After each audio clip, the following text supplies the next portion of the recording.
Hi guys, Mrnewmobile here, please subscribe followed by the bell.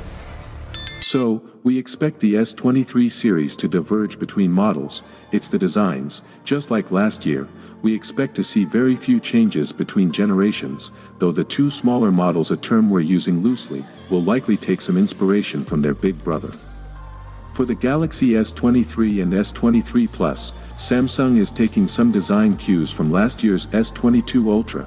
The camera bump that has become the signature style for the S series over the last couple of years is gone, replaced by a replica of the protruding lenses from the S22 Ultra.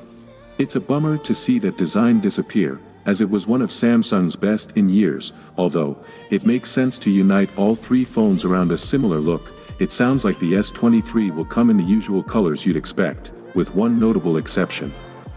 In addition to black, green, and light pink, Samsung is planning on a beige model replacing the classic white hue, and thanks to some early accessory leaks, we might have an idea of what that beige color might look like.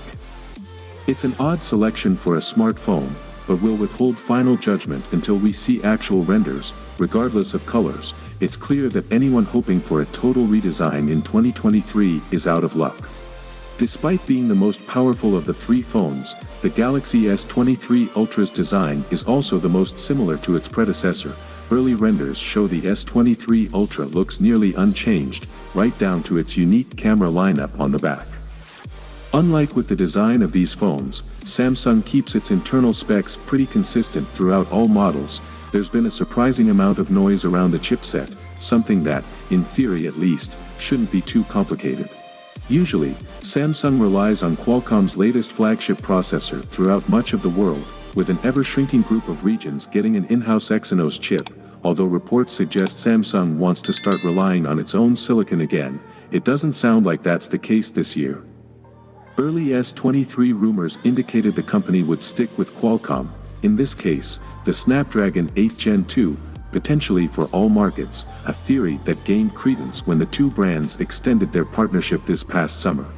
The big news for the Samsung Galaxy S23, specifically the Ultra variant, concerns its rumored 200MP camera, although we don't expect the sensor to be much larger than other phones on the market, coming in at 1/1.3 inches. It's an impressive number regardless. This camera might use an as-yet unreleased ISOCELL HP2 sensor as well, not the ISOCELL HP1 seen in Motorola's recent Edge 30 Ultra.